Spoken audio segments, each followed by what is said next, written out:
어느 날 며느리는 내 손을 꼭 잡으며 말했죠. 어머님, 그냥 서명만 해주세요. 복지 혜택이에요. 그런데 그 서류 안에는 충격적인 말이 적혀 있었다. 내가 치매라고.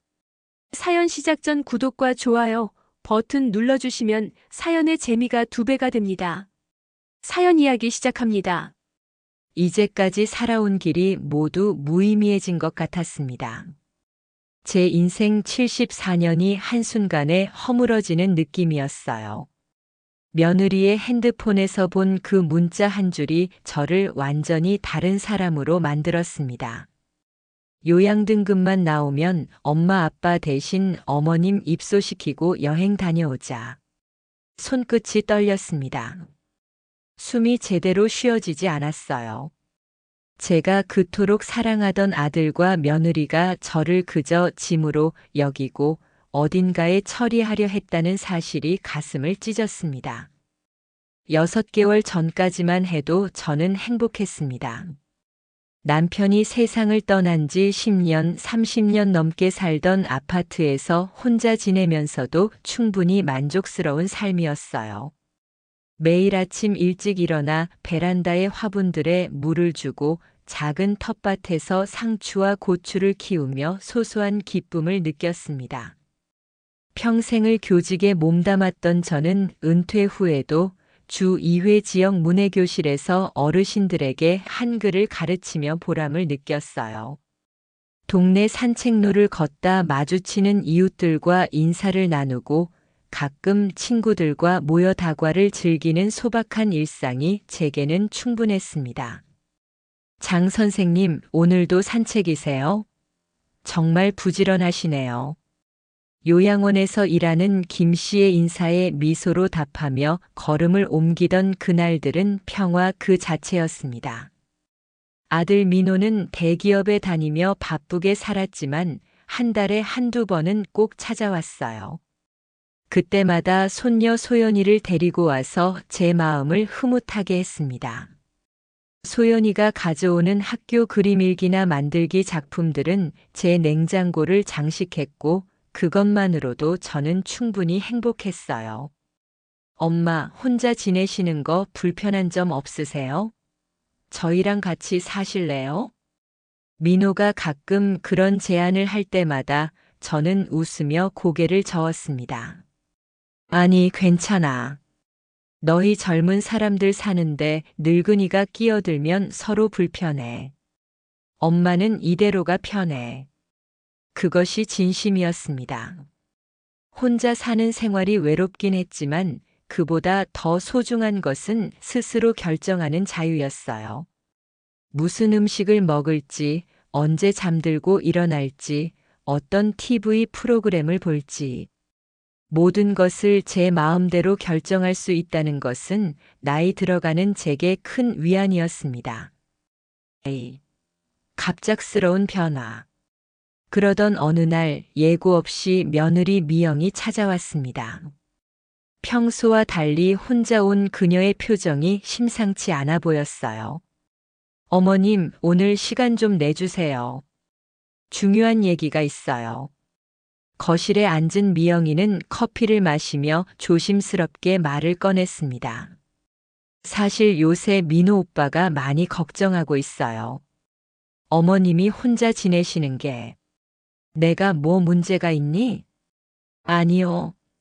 그런 건 아니고. 지난번에 어머님이 가스레인지 불 끄는 걸 잊으셨다고 하셨잖아요. 그리고 요즘 길 찾는 것도 가끔 헷갈리신다고. 제가 무심코 했던 말들이 미영이의 입에서 나오자 어색하게 웃었습니다. 그런 건 다들 나이 들면 겪는 일이야.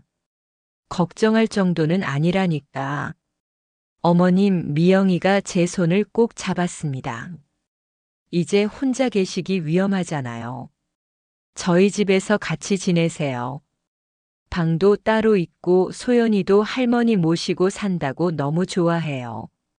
처음엔 거절했습니다. 제 공간을 포기하는 건 쉬운 결정이 아니었으니까요. 하지만 미영이는 포기하지 않았어요. 민호 오빠가 얼마나 걱정하는지 아세요? 밤마다 어머님 생각에 잠을 못 이룬대요. 저희가 효도도 하고 싶고, 어머님도 편하게 지내실 수 있고, 결국 한 달 동안 미영이의 설득에 마음이 흔들렸습니다.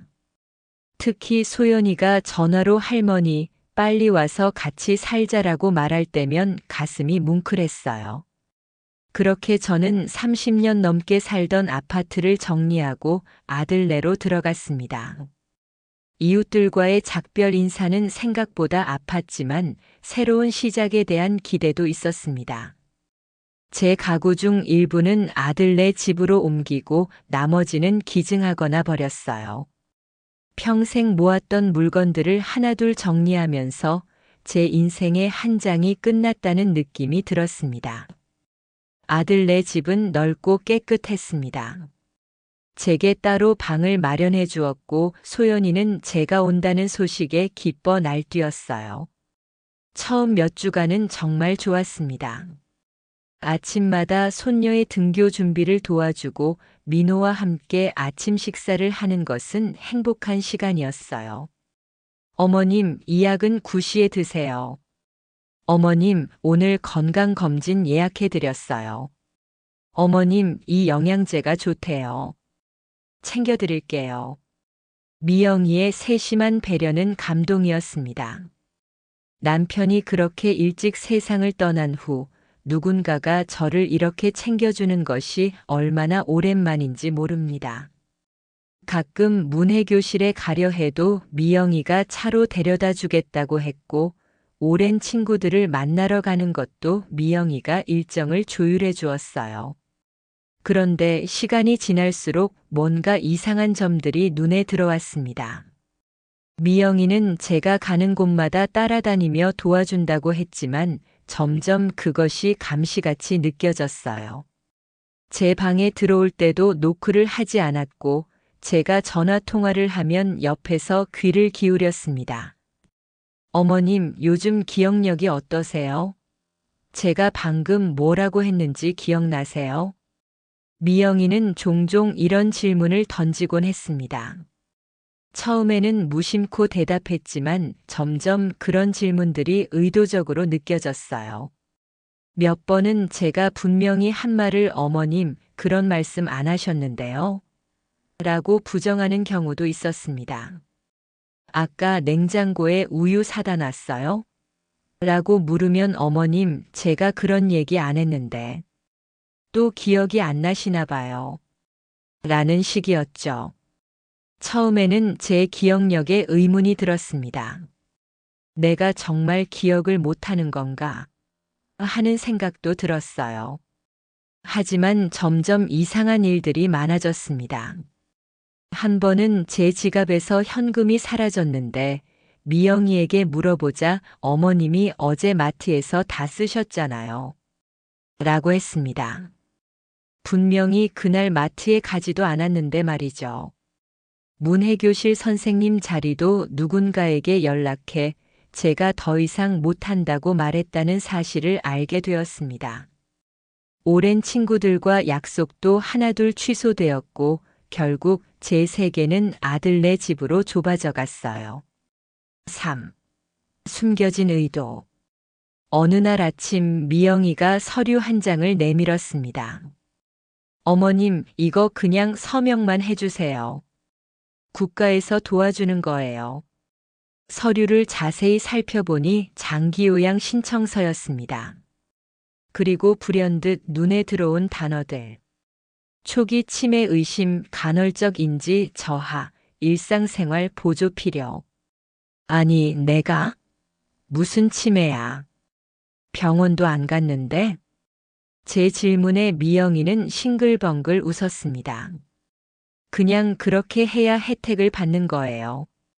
어머님도 편하시고 저희도 도움받고. 다들 이렇게 한대요. 뭔가 이상했지만 미영이를 의심할 이유가 없었습니다. 요즘엔 이런 제도가 있나 보다 하고 넘어갔어요. 서명을 하고 나니 미영이가 기뻐하는 모습이 눈에 띄었습니다.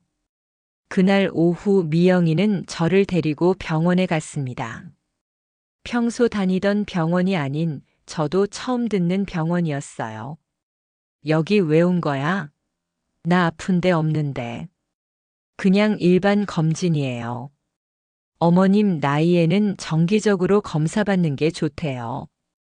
병원에서는 이상한 검사들을 받았습니다. 가족 관계를 묻고 오늘 날짜를 물었으며 이상한 그림을 그리게 했어요. 의사는 제게 직접 말하지 않고 미영이와만 이야기했습니다. 약간의 인지 저하가 있는 것 같네요. 지금은 초기 단계이지만 관찰이 필요합니다. 의사의 말에 미영이는 고개를 끄덕였습니다. 그리고 제게는 괜찮아요, 어머님. 그냥 나이 드시면 다 그래요. 라고만 말했어요. 그날 밤 민호가 퇴근하고 돌아오자 미영이는 병원 얘기를 꺼냈습니다. 오빠 어머님 오늘 병원에 갔다 왔어. 의사 선생님이 초기 치매 증상이 있다고. 뭐라고? 엄마가? 민호는 충격받은 표정으로 저를 바라봤습니다. 그의 눈에는 걱정과 함께 뭔가 다른 감정이 섞여 있었어요. 엄마 괜찮으세요? 많이 불편하신 거 있으세요? 아니, 나 괜찮아. 의사가 뭐라고 하든 난 내 몸을 알아. 치매 같은 거 아니야. 그런데 미영이가 끼어들었습니다. 어머님, 아까 병원에서 의사 선생님이 치매라고 하셨을 때 어머님도 인정하셨잖아요. 또 기억이 안 나시나 봐. 저는 할 말을 잃었습니다. 분명히 의사는 제게 직접 치매라고 말한 적이 없었어요. 하지만 미영이의 말에 민호는 더 걱정스러운 표정을 지었습니다. 엄마 괜찮아요. 우리가 잘 돌봐드릴게요. 그날부터 민호와 미영이의 태도가 미묘하게 바뀌었습니다. 마치 제가 어린아이가 된 것처럼 대하기 시작했어요. 제 말은 무시되고 모든 결정은 그들이 내렸습니다. 엄마, 이제 혼자 외출하지 마세요. 위험해요. 어머님, 주방은 저희가 할게요. 다치시면 안 되니까. 엄마, 돈 관리는 제가 할게요. 통장 주세요. 제 세계는 점점 좁아져 갔습니다. 자유와 독립을 빼앗기는 것이 이런 느낌이구나 싶었어요. 그래도 소연이만은 여전히 저를 할머니로 대해주었습니다. 학교에서 돌아오면 제 방으로 달려와 학교에서 있었던 일을 들려주었어요. 할머니, 오늘 친구들이랑 그림 그렸어요. 이거 할머니한테 드리려고 가져왔어요. 소연이의 그림은 제게 작은 위안이었습니다. 하지만 때로는 소연이의 순수한 질문이 가슴을 아프게 했어요. 할머니, 엄마가 할머니가 아프대요. 할머니 머리가 아파요? 아니, 할머니는 괜찮아. 그냥 나이가 들어서 그래. 하지만 제 마음은 점점 불안해져 갔습니다. 미영이와 민호는 저를 제외하고 자주 속닥거렸고 제가 다가가면 화제를 바꿨어요. 무슨 계획이 있다는 느낌이 들었지만 확신할 수 없었습니다. 그러던 어느 날 밤 운명이 제 앞길을 바꿔놓았습니다. 4. 충격적인 발견. 소연이에게 자장가를 불러주고 제 방으로 돌아가는 길 거실 테이블 위에 미영이의 핸드폰이 놓여 있었습니다. 마침 메시지 알림이 울려 자연스레 시선이 갔고 그 순간 제 눈에 들어온 문장이 있었어요. 요양 등급만 나오면 엄마 아빠 대신 어머님 입소시키고 여행 다녀오자. 심장이 멎는 듯 했습니다. 그 순간 모든 것이 명확해졌어요. 미영이의 지나친 관심, 갑작스러운 병원 방문들, 의사와의 은밀한 대화들. 모두 계획된 것이었습니다.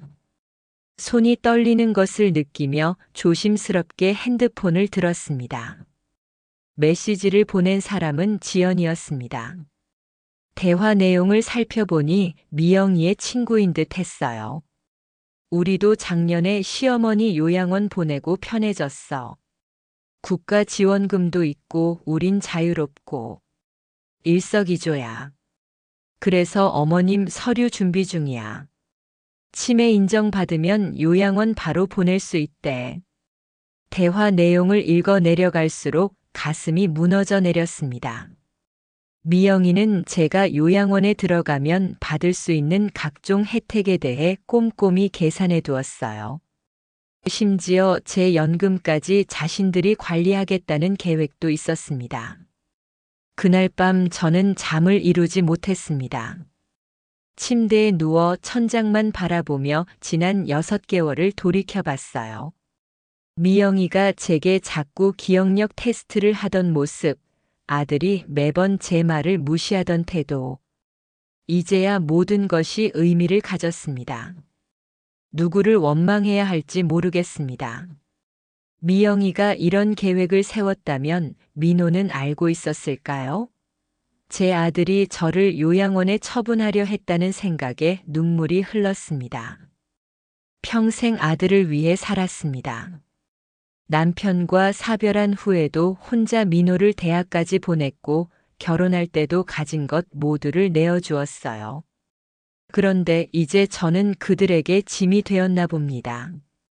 밤새 생각한 끝에 하나 확실해진 것은 더 이상 수동적인 피해자로 남지 않겠다는 결심이었습니다. 제 인생의 주인공은 저였고 이제 그 사실을 증명할 때가 온 것 같았어요. 다음 날 미영이가 장을 보러 나간 사이 저는 서재를 뒤졌습니다. 그곳에서 발견한 서류 더미는 저를 충격에 빠뜨렸어요. 제 이름으로 된 병원 진단서, 장기 요양 신청서, 심지어 요양원 팸플릿까지 모두 미영이의 필체로 꼼꼼히 정리되어 있었습니다. 가족수당 월 15만 원, 요양비 지원 80%, 의료비 감면, 간병인 지원금, 숫자들이 줄줄이 적혀 있었어요. 제 존재가 돈으로 환산된 것 같아 가슴이 미어졌습니다. 저는 그들에게 그저 이익을 가져다 주는 수단이었던 겁니다. 서류들 중에는 몇몇 요양원 팸플릿도 있었습니다. 그중 몇 군데는 미영이가 별표를 쳐놓았어요. 인터넷에서 프린트한 리뷰를 보니 그곳들은 대체로 평판이 좋지 않은 요양원들이었습니다. 저렴한 비용으로 운영되는 곳들이었죠. 어머님은 깨끗한 환경을 좋아하시니 여기는 안 될 것 같아. 비용 대비 효율적인 곳으로 골라야 해. 미영이가 친구에게 보낸 메시지였습니다. 제 취향과 선호도는 고려되지 않고 오로지 비용만이 중요한 요소였던 거예요. 다리가 후들거려 바닥에 주저앉았습니다. 눈물이 뺨을 타고 흘러내렸어요. 하지만 오래 슬퍼할 시간이 없었습니다. 이제 행동해야 했어요. 5. 구원의 손길. 저는 제 조카 수미에게 연락했습니다. 수미는 복지기관에서 일하는 사회복지사였어요. 제 목소리가 떨리는 것을 느끼며 상황을 설명했습니다. 이모 진정하세요. 제가 도와드릴게요. 수미의 말은 제게 희망이었습니다. 우리는 계획을 세웠어요. 먼저 제 의료 기록을 확인하고 미영이가 어떻게 서류를 조작했는지 증거를 모으기로 했습니다.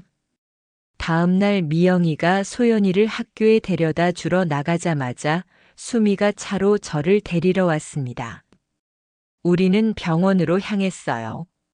장 여사님 진료 기록을 확인하고 싶은데요. 수미가 전문적인 어조로 말했습니다. 간호사는 잠시 컴퓨터를 확인한 후 고개를 들었어요. 가족분이신가요? 조카입니다. 이모님께서 직접 오셨고요. 제가 신분증을 내밀자 간호사는 진료 기록을 출력해 주었습니다. 그리고 그곳에서 알게 된 사실은 더 충격적이었어요.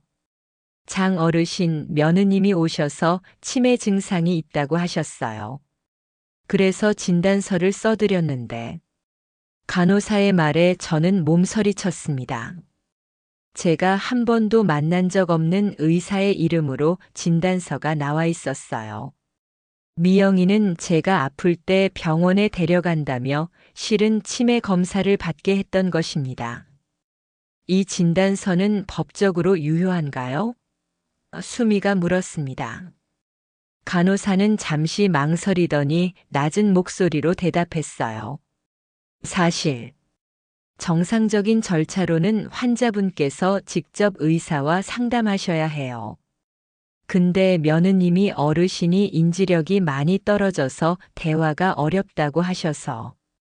그런데 제 이모님이 지금 저희와 완벽하게 의사소통하고 계시잖아요. 이건 명백한 서류 조작입니다. 병원장님과 얘기할 수 있을까요? 수미의 단호한 태도에 간호사는 당황했습니다. 결국 우리는 병원장과 면담하게 되었고 진단서가 부적절하게 발급되었다는 사실을 인정받았어요. 새로운 검사를 진행하고 정확한 진단을 내리겠습니다. 죄송합니다. 병원장의 사과에 약간의 위안을 얻었지만 아직 갈 길이 멀었습니다. 그날 오후 수미와 함께 노인복지센터를 방문했어요. 그곳에서 수미는 노인 권리에 대한 브로셔를 가져왔습니다. 이모, 요즘 이런 사례가 많아지고 있어요. 가족들이 노인분들을 동의 없이 요양원에 보내는 경우가. 하지만 이모님께는 법적 권리가 있어요. 수미가 보여준 브로셔에는 노인의 권리가 명시되어 있었습니다. 자기 결정권, 존엄성 보장, 자유로운 거주 선택권 등. 제가 당연히 가지고 있어야 할 것들이었어요. 수미야, 어떻게 해야 하지? 우선 이모님이 정신적으로 건강하다는 새로운 진단서가 필요해요. 그리고 미영 이모부가 조작한 서류들에 대한 증거도 더 모아야 합니다. 증거는 점점 쌓여갔습니다. 미영이가 저를 정신적으로 불안정하다고 이웃들에게 말하고 다닌 것도 알게 됐어요. 심지어 제 연금 통장까지 관리하겠다며 통장을 가져간 것도 확인했습니다. 수미는 법률 상담소에 연락해 노인 권익 보호 변호사를 소개받았습니다. 김 변호사는 우리의 이야기를 듣고 심각한 표정을 지었어요. 이건 노인 학대의 한 형태입니다. 재정적, 심리적 학대에 해당해요. 특히 의료 기록 조작은 심각한 문제죠. 그럼 어떻게 해야 할까요? 제가 물었습니다. 우선 장 어르신이 정신적으로 온전하시다는 새로운 진단서가 필요합니다. 독립된 의료기관에서 정확한 평가를 받으셔야 해요. 그리고 며느님이 조작한 서류들, 메시지 내용, 통장 무단 관리 등의 증거를 모아야 합니다. 다음 주 동안 저는 비밀 요원처럼 움직였습니다. 미영이와 민호에게 아무것도 모르는 척하며 증거를 모았어요. 수미가 알려준 대로 휴대폰 카메라로 서류들을 촬영했고 미영이가 친구들과 나눈 대화 내용도 기록했습니다. 무엇보다 충격적이었던 것은 민호의 역할이었어요. 처음에는 민호가 모든 계획을 알고 있었는지 확신할 수 없었습니다. 하지만 어느 날 민호와 미영이의 대화를 우연히 듣게 되었어요. 이제 어머님 서류는 다 준비됐어. 다음 주면 요양원에 입소하실 수 있대. 그래? 다행이네. 어머니도 전문적인 케어를 받으실 수 있고. 그리고 우리도 좀 편해질 거야. 특히 여름 휴가 계획도 이제 세울 수 있고. 민호의 말에 가슴이 찢어졌습니다. 제가 그토록 사랑했던 아들, 제가 홀로 키워 성인이 되게 한 그 아들이 저를 짐으로 여기고 있었어요. 6. 의지의 반격. 마침내 모든 준비가 끝났습니다. 수미가 법적 자문을 구해온 서류들, 제 정신이 멀쩡하다는 새로운 진단서, 미영이의 서류 조작 증거. 모든 것이 준비됐어요. 어느 일요일 저녁 아들이 집에 있을 때 저는 가족 회의를 제안했습니다. 오늘 중요한 이야기가 있어요. 모두 식탁에 앉아주세요. 미영이와 아들이 의아한 표정으로 앉았습니다. 미영이의 얼굴에선 약간의 불안감이 느껴졌어요. 이거요, 며느리 당신이 쓴 서류. 내가 직접 복지센터에 다녀왔어요. 이제 누가 치매인지 같이 확인해 볼까요? 서류를 테이블 위에 펼쳤습니다. 미영이의 얼굴이 창백해졌어요. 아들은 어리둥절한 표정이었습니다. 무슨 말씀이세요, 어머님? 아들의 질문에 저는 차분히 대답했습니다. 내 아내가 날 치매 환자로 만들어서 요양원에 넣으려 했다는 얘기야. 그리고 그 돈으로 너희는 여행을 가려고 했지. 아들의 눈이 커졌습니다. 그는 미영이를 바라봤어요. 여보, 이게 무슨... 미영이는 당황한 기색이 역력했습니다. 아니, 그게 아니라 어머님이 오해하신 거예요. 저는 그저 혜택을 받으려고. 이것도 오해일까? 저는 미영이의 핸드폰 메시지 사진을 보여줬습니다. 방 안이 얼어붙었어요. 미영아, 아들이 떨리는 목소리로 물었습니다. 이게 사실이야? 미영이는 말문이 막힌 듯 했습니다. 그녀의 눈에서 눈물이 흘러내렸어요. 나 너무 힘들었어. 어머님 모시는 것도 집안일도 회사 일도. 다른 방법이 생각나지 않았어. 아들은 고개를 떨구었습니다. 그제야 제 아들도 이 계획을 몰랐다는 것을 알게 됐어요. 하지만 그렇다고 해서 그가 무죄는 아니었습니다. 그런데 넌 왜 아내 말만 듣고 너의 어머니 말은 안 들었니? 내가 언제부터 너희에게 짐이 됐지? 제 질문에 민호는 대답하지 못했습니다. 긴 침묵이 이어졌어요. 사실, 저도 알고 있었어요. 민호가 마침내 입을 열었습니다. 미영이가 요양원 얘기를 꺼냈을 때 처음엔 반대했어요. 하지만 뭐? 편할 것 같았어요. 어머님을 사랑하지만 솔직히 저희 생활도 있고, 어머님도 전문적인 케어를 받으시는 게 좋을 거라고 생각했어요. 아들의 고백은 가슴 아팠지만 한편으로는 더 이상 거짓말을 듣지 않아도 된다는 해방감도 있었습니다. 그래, 내 솔직한 마음을 알았어. 근데 너희가 잊은 게 있어. 나는 물건이 아니야. 내가 어디서 살지, 어떻게 살지 결정할 권리가 나한테 있다는 거. 그리고 저는 수미가 알려준 대로 법적 권리를 설명했습니다. 요양원 입소는 본인의 동의 없이는 불가능하며 허위로 진단서를 만든 것은 범죄라는 사실도요. 마침내 제가 말했습니다. 짐이 되기 싫어 나왔어요. 이젠 내 노후를 내가 지킬 겁니다. 그 자리에서 저는 제 결정을 알렸습니다. 수미가 소개해준 실버타운으로 이사 갈 것이며 제 연금은 제가 직접 관리하겠다고요. 미영이와 아들은 말리려 했지만 제 마음은 이미 굳혔습니다. 하지만 어머님, 저희가 잘못했어요. 다시 이런 일은 없을게요. 미영이가 울먹이며 말했습니다. 미영아, 내 진심이 어디에 있는지는 나도 알아. 너도 사람이고 힘들었겠지. 하지만 내 삶을 결정할 권리는 나한테 있어. 엄마. 민호가 눈물을 글썽이며 불렀습니다. 제가 너무 못된 아들이었어요.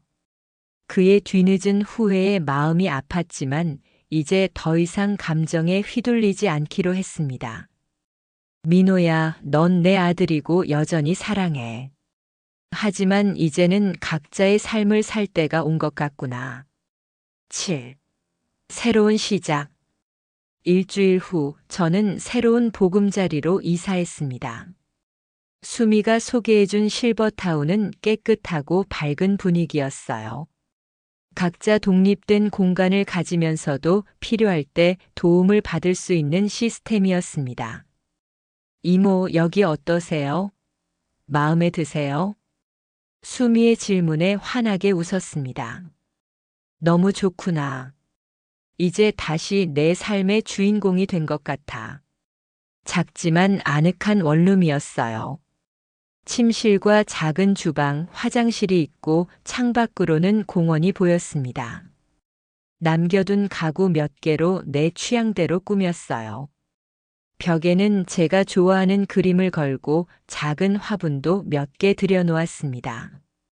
수미가 자주 찾아와 도움을 주었고 실버타운의 다른 주민들과도 친구가 되었습니다. 특히 3층에 사는 박 여사와는 금방 가까워졌어요. 그녀도 비슷한 경험을 한 적이 있다고 했습니다. 저도 아들 며느리랑 살다가 왔어요. 장 선생님처럼 쫓겨나듯 온 건 아니지만 그래도 눈치 보며 사는 게 너무 힘들더라고요. 우리는 서로의 이야기를 나누며 위로를 얻었습니다. 실버타운에는 다양한 프로그램이 있었어요. 아침 요가, 원예 교실, 그림 수업 등. 무엇보다도 자유롭게 내 시간을 보낼 수 있다는 것이 좋았습니다. 가끔 아들이 찾아옵니다. 미안하다는 말을 수없이 했어요. 처음에는 만나기 싫었지만 시간이 지나면서 마음의 문을 조금씩 열게 되었습니다. 미영이는 아직 얼굴을 비추지 않지만 소연이는 가끔 아빠와 함께 와서 할머니를 반겨줍니다. 할머니, 여기서 잘 지내요? 응, 할머니 너무 좋아. 여기 친구들도 많고 매일 재밌는 일이 있어. 소연이의 순수한 질문에 웃으며 대답했습니다. 어린 소연이에게 가족의 갈등을 이해시키기는 어려웠지만 그저 할머니가 행복하게 지낸다는 것을 알려주고 싶었어요. 민호는 아직도 자신의 행동에 대해 죄책감을 느끼는 듯 했습니다. 엄마, 정말 죄송해요.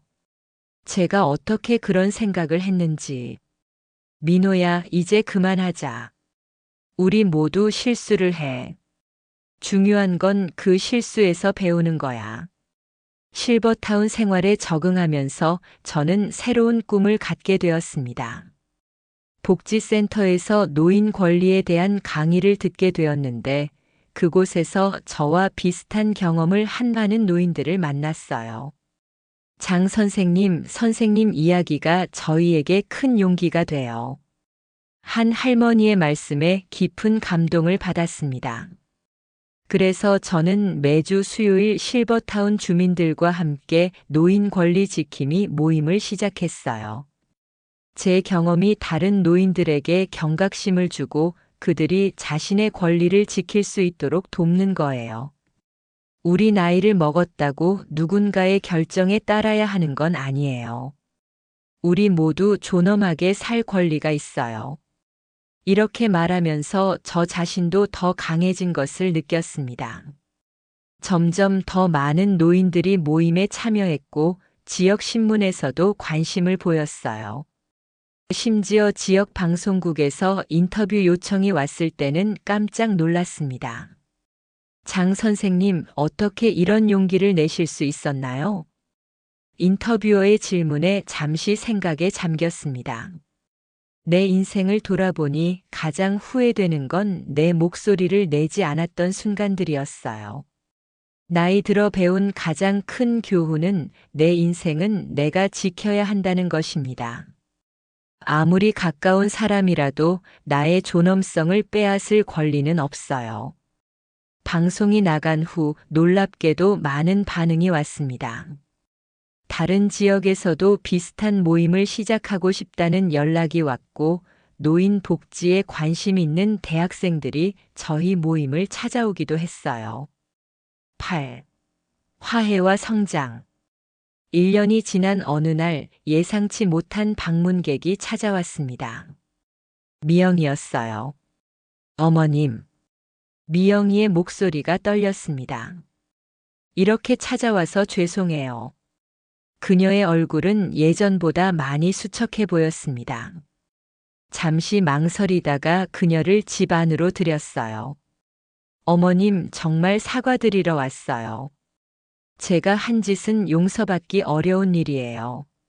미영이의 진심 어린 사과에 마음이 조금 풀렸습니다.